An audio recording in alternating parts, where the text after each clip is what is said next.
So, good afternoon, everyone. Let me introduce you to Gerry Braun. He's the Senior Advisor and Director of the Integrated Renewable Energy Systems Network, or IRESN. Gerry has directed early US and California utility renewable and gas technology programs. Later, he led solar PV industry efforts to commercialize new PV technologies and open markets for grid-tied systems. He co-founded a regional solar-related retailer and later served as director of California Renewable Energy Center at UC Davis. He currently consults on technical and economic issues of local clean energy integration, collaboration, and planning, and serves on a local and national advisory boards. He earned degrees in mechanical and nuclear engineering from University of Michigan and MIT. So with that, I'll pass it on to Gerry. The floor is yours. Well, thank you, Nishant and Josh. I'm really looking forward to this conversation. I really appreciate the invitation, but especially I'm looking forward to some well-informed comments on what I have to offer you. You have probably collectively a lot more experience in energy engineering than I do, and so I think we can have a good conversation. I was just reminded that this is probably not my first contact with the chapter, but it would probably be almost 25 or 30 years ago when I was working for PG&E that I would have probably had the opportunity to attend meetings. So welcome me back. I want to talk about the renewable energy transition, but especially strategies for local strategies, basically, to take advantage of the transition, I think is one way to say it. But I'm going to start with kind of the big picture, global, national, and US and California, before talking about some of the specifics of local renewable energy. The main things, of course, are deployment, costs, benefits, and we're going to talk about those. And then as far as the transitions are concerned, they're all different and happening in different ways in each local jurisdiction in California. But what should be targeted? What should be the goals? What strategies are available to meet the targets, and how can you implement the strategies? So those are the things that I would like to talk about. And I'm going to draw a little bit on the experience locally. I serve on helped get a community choice program started in Yolo County, and I serve on my city's utilities commission. And that's been very helpful in really informing my thinking on the transition. So next slide, please. And I would say, stop me if I say anything interesting, but I'm sure there'll be plenty of time for discussion afterwards, after I get through the slides. The global transition is it's really taking off, and it's just really been in the last 10 years. And it's been due to something that I don't think early on people were thinking a lot about: manufacturing scale economies, and of course in the power sector, the opportunity to replace aging power plants. And we're going to see more of that kind of an effect of scale economies as battery storage and fuel cells come on stream, but they're going to be doing that in the transportation sector. At the same time, we're going to have these batteries and fuel cells on site close by to renewable sources. So it's going to be very interesting to see how those pieces fit together.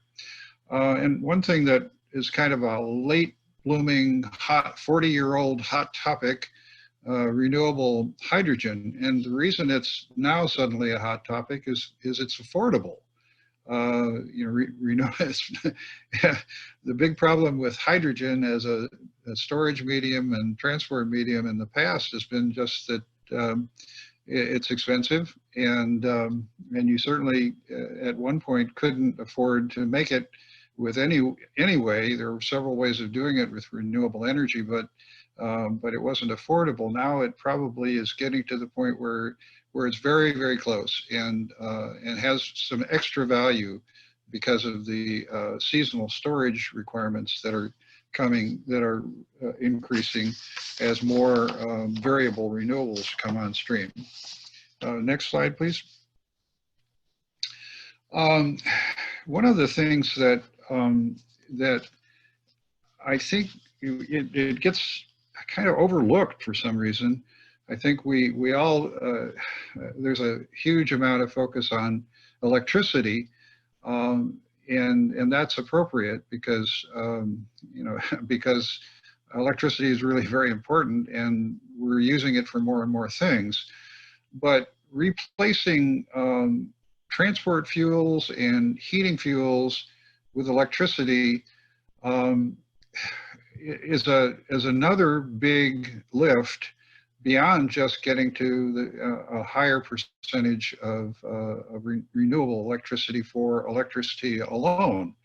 And this, the chart basically shows that, and I wouldn't, don't get involved in the details. It's kind of from a renewable perspective, what could renewable energy do in all the various sectors. But the power sector globally is 40% of global energy. Heat and transport are the other 60%. So we need to look to biofuels, renewable hydrogen, and renewable heat as complements to renewable electrification, if only because we need to move faster than we're going to be able to move with just electricity. Next slide, please.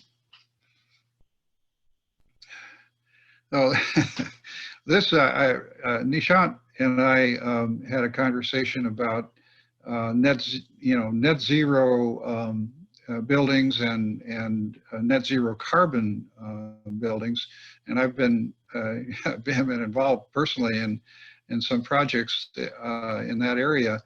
And I just want to share something that I learned, which actually surprised me a little bit. When you, for example, we have a church campus that we've been working to decarbonize for quite a few years, and I expected that when we switched from furnaces to heat pumps that we'd be using more electricity, and it turned out that we're still using about the same amount because we were replacing older equipment and with more efficient equipment, and the more efficient heat pump heating that it was more efficient than the old heat pump heating. I'm sorry, heat pump cooling. So the net effect was that we're using about the same amount of electricity we were using before. And with that thought, given that we're now totally solar powered, and I'll talk a little bit more about solar economics in a bit. We're actually probably saving money via our solar electrification in this particular project, and so it's affordable. And I think that message is not really yet registering in Northern California. It takes a while. So next slide, please. So starting with the U.S. and California, and this is just kind of an overview of what we're looking at right now over the last 10 years. We're now up to 65% of power generation capacity additions are wind and solar in the U.S. We'll talk about California on the next slide. I think it's really, you may just assume this, but it's really true. California has by far the largest solar market in the United States, and that's a big advantage for California. Another thing that when you do the arithmetic, we're talking about billions of dollars of local investment, and that we'll talk about the benefits of that to local economies in a bit. So we now have about 20% of our electricity supply in California from solar, and more from solar renewables in general. But it has to play a lot bigger role going forward, as we all know. Next slide, please. So, so this is what the last 10 years looked like in California in terms of solar, mostly solar PV installations. The green portions of a couple years is concentrating solar power. And you see that the residential and non-residential deployment has been pretty steady. The utility scale solar deployment has, has been on the average pretty steady, but much more sensitive to the federal tax credits. But what's missing on this chart? I'll let you know on the next chart. What's missing is something called community solar. This is the non-residential solar PV installations in the United States.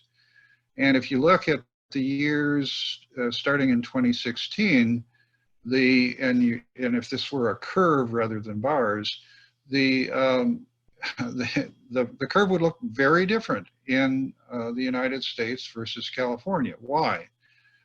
Because community solar is ramping up in the rest of the country, but not in California, because our regional utilities would prefer, for good business reasons, to offer green tariffs rather than to allow people to have local, to get their electricity from local sources. That may change, but it's going to require a significant transition. And perhaps this transition will be led by municipal utilities, because they are in a different situation relative to the advantages and and being able to do community solar without the approval of state regulators. So next chart, please. And another, just trend that you're probably well aware of, and that is that in the, this is nationally, up until very recently, almost all on-site solar systems have been just solar. But what is changing is that over the next few years, we're going to see a significant share of on-site solar be coupled with battery energy storage. Why? Well, yeah, it isn't economics per se, I don't think. What it is resilience and reliability. These are obviously concerns in Northern California. There are also concerns in other parts of the country where there are different vulnerabilities. We have wildfires, other parts of the country have hurricanes and so forth. So this is to me is a significant trend, because it changes what you can think about in terms of local energy resilience. And we'll talk a little bit more about local energy resilience in a bit. Next slide, please. I wanted to take a moment just to talk about something that it's probably on most of your radar, but as you know, a lot of local jurisdictions, counties and cities, starting more than 10 years ago, developed climate action and adaptation plans. And you know, not to be dismissive, they were very good. It was a very good thing to do from a public consciousness raising perspective. Generally, the plans called for things for which there was no budget, and so you know, a lot of these plans were very good. They were aspirational. And they, you know, they served a purpose, but there was very little follow-up.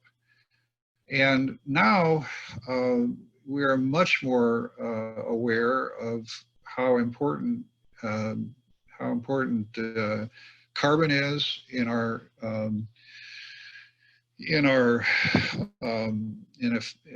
having an effect in California, and also how important, we called it adaptation in the past, but now we call it resilience. And one of the things that I wanted to just point out that that when you look at the menu of things that you can do on the electricity side, most of the early climate action plans focused on electricity. In fact, some of the electric utilities helped with those plans.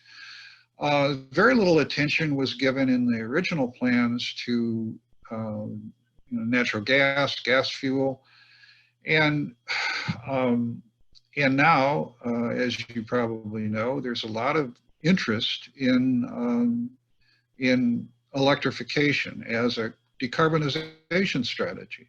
And in California, that is probably a sensible idea.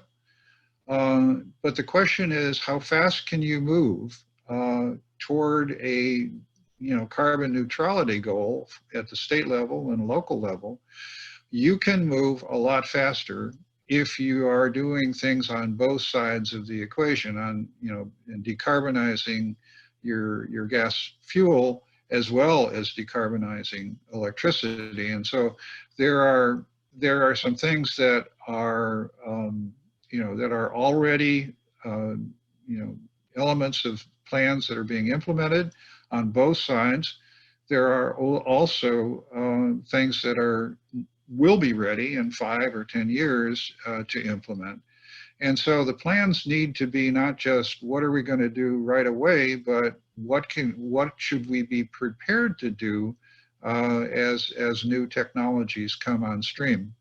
And if you're at all interested in the gas fuel side, I can recommend a report that we put together last year, and it gets into a lot more detail on the right side of the table.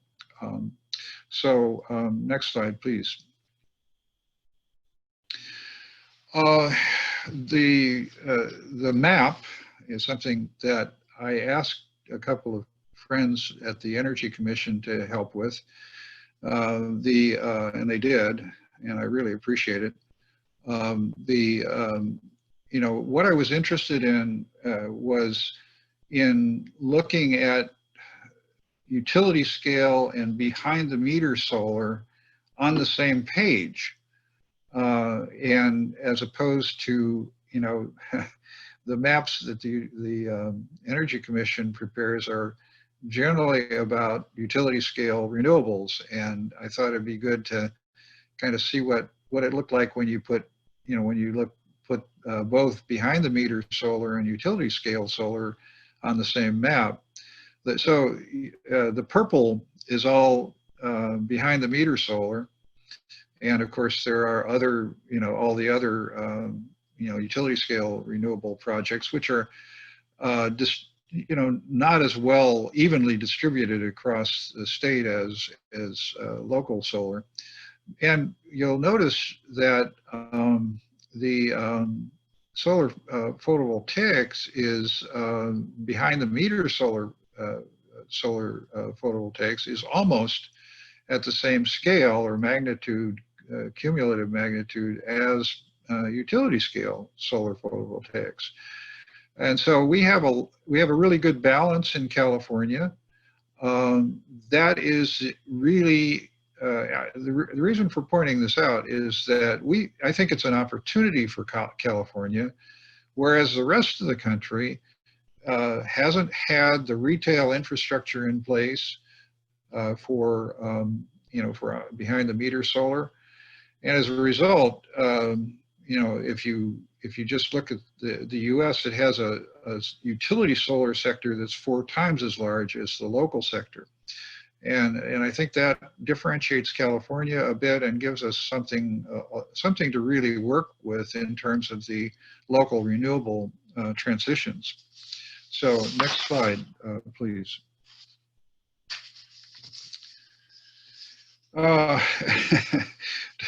I'm not going to talk about this very busy chart other than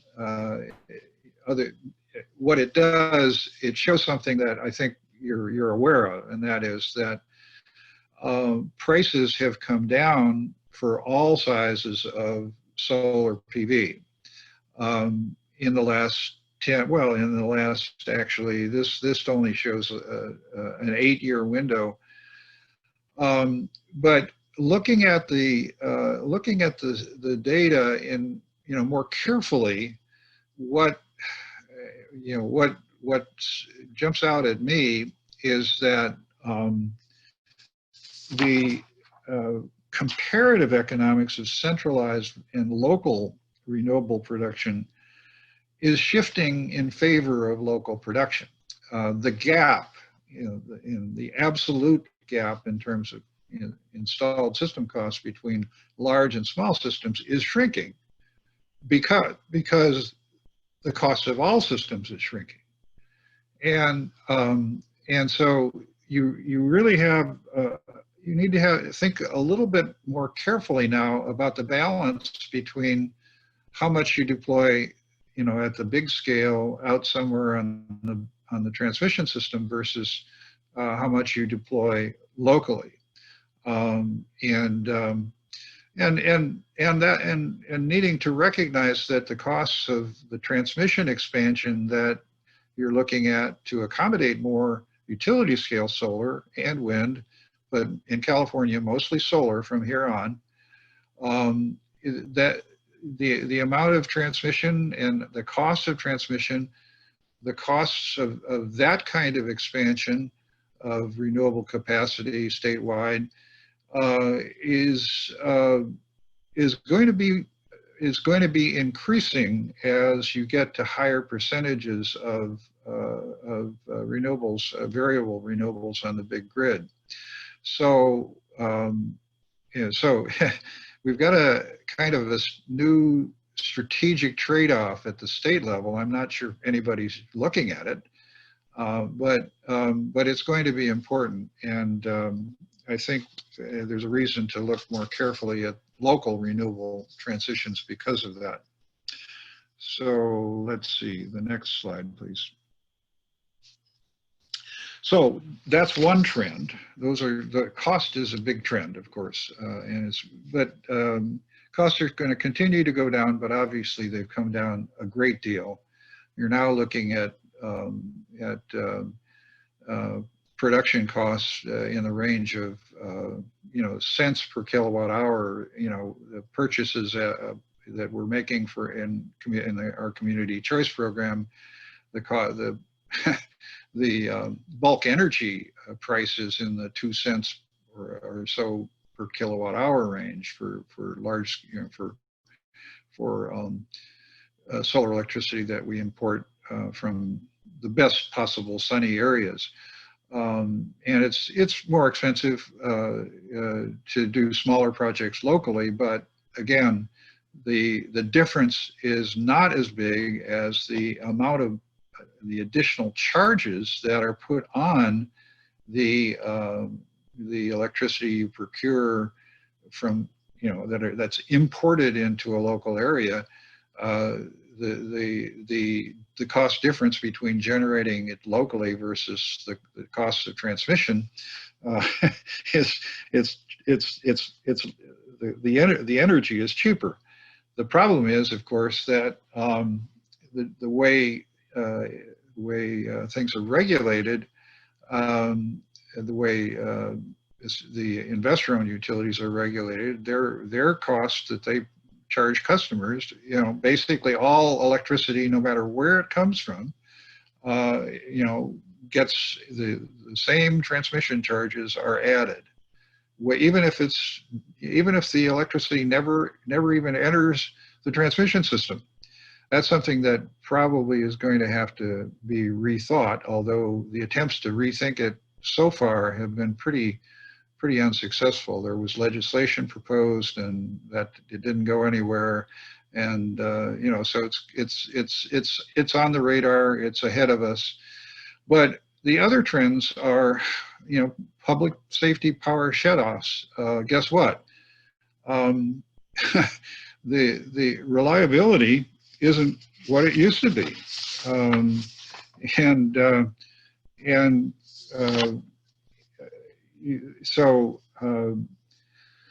so that's another issue of where the comparison between what you produce locally and what you import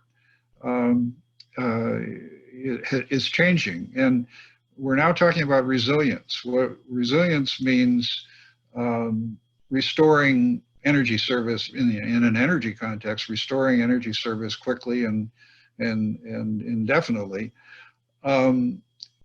Increased local renewable energy production can provide, basically just having a local supply increases resilience, but integrating it into the local grid along with energy storage can really create a situation where you can have what I would call partial energy resilience, which really mitigates the economic impacts of service disruptions. Full energy resilience requires fully resilient local sources, and that really requires generators that go 24/7. And so that makes it important to start thinking about low carbon fuel, zero carbon fuel, fuel cells, and other kinds of fuel-based generation. And other trends, we're certainly getting a lot of discussion of equity issues, and the argument has been solar is great for people who can afford it, who own their own homes, but somehow the folks who are renting and don't have access to solar are somehow subsidizing those who do. I think that's a bogus argument, but there is an equity issue, and why shouldn't renters have access to solar if it saves money for for other people? And that requires that we start thinking about community solar. How do we do it? How can we do it? So equity is going to get a lot of discussion in an energy context in the near future. And then finally, the big difference between from one community to the next is really how mature and robust is the local deployment capacity for renewables.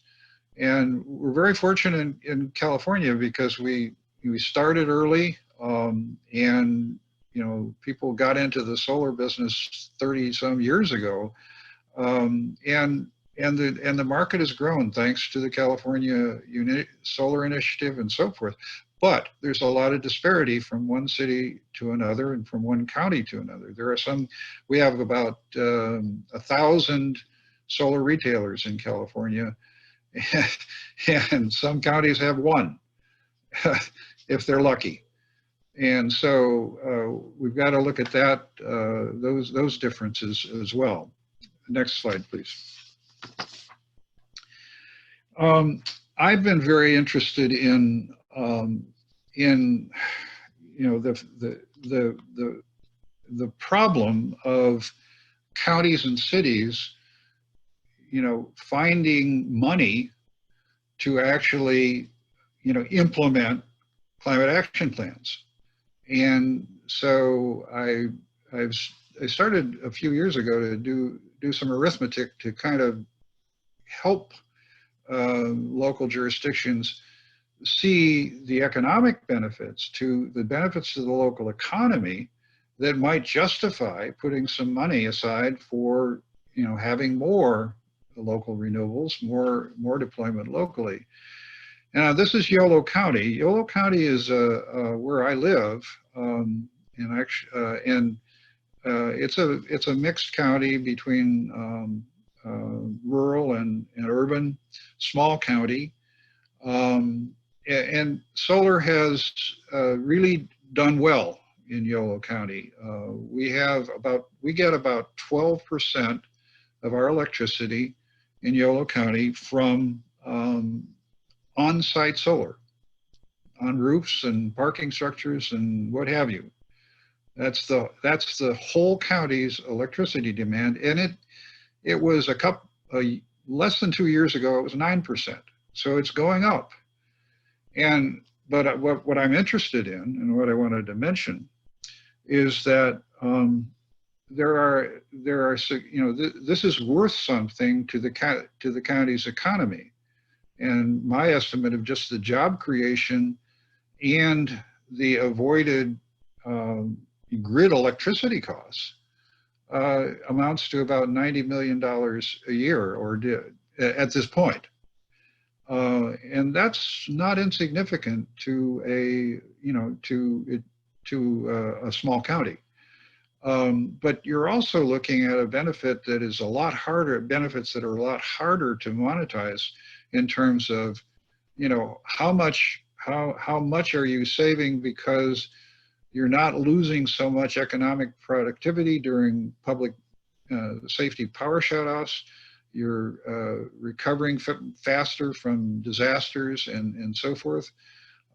That's really hard to estimate, but it's kind of the message is there's enough benefit to the resilience effects and the economic benefits of local renewables to think about whether you really want to be a little bit more proactive in getting them deployed in the right places where they can do the most good, building infrastructure around them to take advantage of the resilience benefits, microgrids and things like that.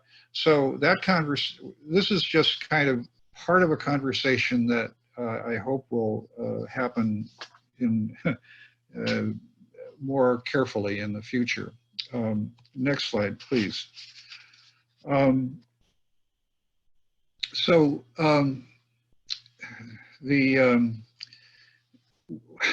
What's happening, I think, is that we have local renewables being deployed, especially on the electricity side, and the local grids are adapting, and they will have to adapt. And you know, the alternative is what some people call grid defection. There's going to be a time when it will be technically possible to not be connected to the grid and do just fine. So it's really, you know, we're in a transition where electric utilities are going to need to really think about how local resources really fit and make them an integral part of their operation, as opposed to, you know, yes, you can do it, but we don't care.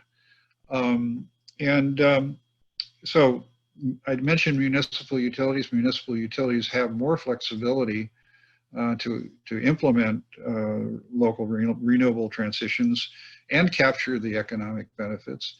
I think the question is, will they?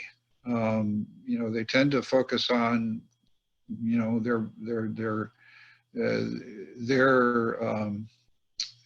value proposition is we're cheap. We give you cheap electricity, but I think they have the opportunity to do a lot more as they integrate local renewables. Municipalization is a non-starter anywhere in the United States. However, some cities, some jurisdictions in California and elsewhere are taking an approach I would call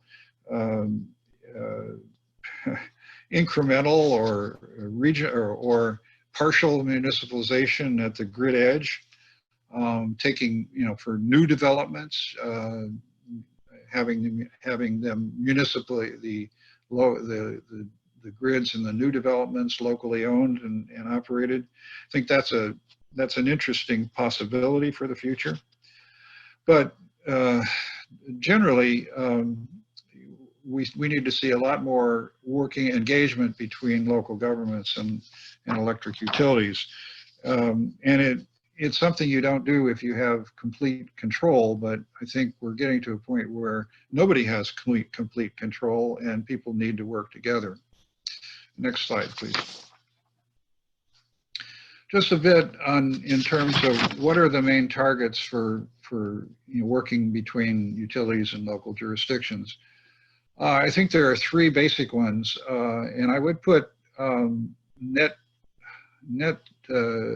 negative carbon fuel production at the top of the list for the simple reason that it is within local control, the control of cities and counties. They're required to divert organic waste streams. The next step should be, and it is happening in various parts of California, particularly Southern California,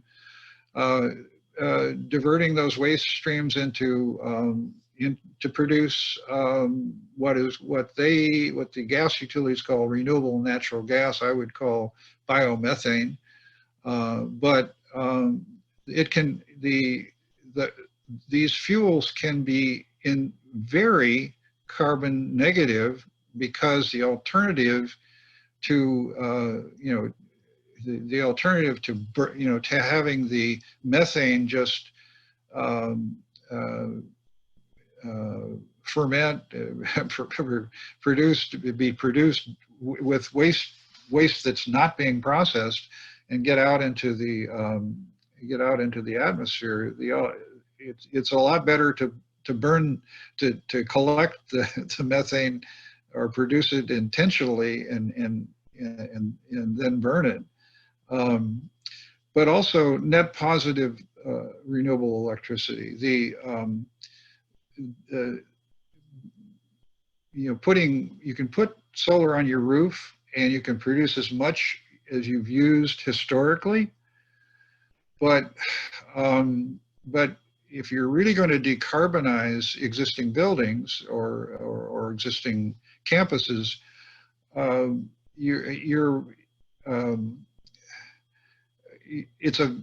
it's very economically suboptimal to do that because you install a solar array, and this is the experience we had in some of the projects I mentioned. You install solar to meet historical usage, but then usage increases, and because you have electric vehicles and you have more electricity, you're heating with electricity and so forth, and you add solar arrays, and that's a very economically inefficient way it's not a good plan. And so I think it's really important to start thinking about allowing buildings on a rational basis to be net positive producers of renewable electricity. We would be getting a lot more electricity in Yolo County. Our percentage would be a lot higher than 12% if we were allowing this to happen. And then lastly, local energy resilience. And this is something that I think is we'll talk a little bit more about it. Next slide, please. So I have 3 slides, I think, here on strategies, and that's in the title of the talk, and then we'll be done. What really is important to start with is a locally specific vision. What are the changes that a city or county has the authority to make and aspires to make, and that are specific to that jurisdiction? And that requires some thought. It requires some analysis. It requires running the numbers. It requires data and looking at trends and that sort of thing. And that's something that hasn't been done very much of. We did it for Davis. It was very interesting and very helpful, but it needs to be done in general in more local communities. And we also need, I think, another strategy is that cities and counties need to be not just energy literate, but energy competent, and they need on staff. Maybe right now, you maybe can't afford full-time people, but they need energy managers and energy engineers on staff. And I wanted to emphasize that because that's just something that I think your chapter could start giving some thought to. Renewable site inventories. We had an experience last year in our city. The city had kind of a solar project site inventory, but it wasn't really well thought out. And especially it wasn't thought out in terms of the economic value of the sites to a developer. And we ended up having a big, really unfortunate public fuss about how much, whether the city should have signed a lease option at a certain price or not. And, it was, I think what we learned was that we should have done our homework ahead of time before suddenly we had an opportunity to lease a site for a solar project. Next slide, please. The planning really locally, it's just like the state. There are a lot of trade-offs. They are, I'm not going to go into every one of them. But I mentioned earlier, there's a trade-off between zero carbon and fully energy resilient. You can't, right now you can't do both. And there's trade-offs between what used to be affordable and what will be affordable in another couple of years. These are all, and we don't need to talk about all these, but doing the planning should look at the trade-offs. Every jurisdiction needs to look at the trade-offs, and frankly, the state does too. And then I guess the next and last point is cities and counties really can do something to help their local deployment capacity mature and be profitable. I mean, that's the thing that has made all the difference in terms of on-site solar across the country, and especially in California, is that it is profitable for the retailers. And that, that creates that they go out and find customers. They have a motivation to go out and find customers. And it's very important that local governments, understand that this is what is going to help us get to our decarbonization goals and our resilience goals. And we need to help, not subsidize, but to nurture the new companies that get involved in this. So the next slide is the last thing I wanted to talk about is the emphasis on implementation. Planning is wonderful, but if you don't implement the plan, yeah, you kind of, then it was really pretty academic to do it. I think their implementation at the city and county level, one of the things that is really important, is going to be important, is to prioritize and decide which facilities, which public facilities require energy resilience upgrades, and they will involve renewable energy. And I hope that we get to the point where we are looking seriously at community microgrids for resilience purposes and community renewable projects where you produce the energy locally that you use locally. But that poses a new requirement on the local jurisdictions to basically regulate those kinds of things that were always just happening. The energy came in from somewhere and it got distributed, and there was no local requirement for the local government to do anything. That's changing, and that will change, especially if we take the energy resilience and full local decarbonization seriously. But again, and kind of the last point is that the technical and analytical support for local government roles in energy, it'll be outsourced, but implementing projects and implementing programs is going to require new staff competencies, primarily energy engineering and energy management. So last chart, next one that is. This is a recap.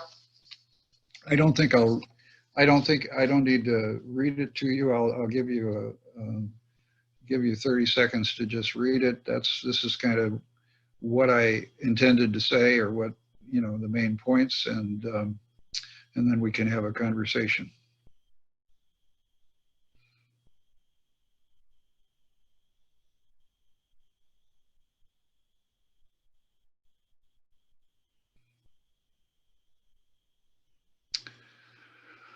Okay, next slide. Thank you very much. And if anybody is interested in, really the full story, rather than kind of the high points that I went over with the slides, there's about a 14-page report that there's a link that's on this slide that you can use if you're interested.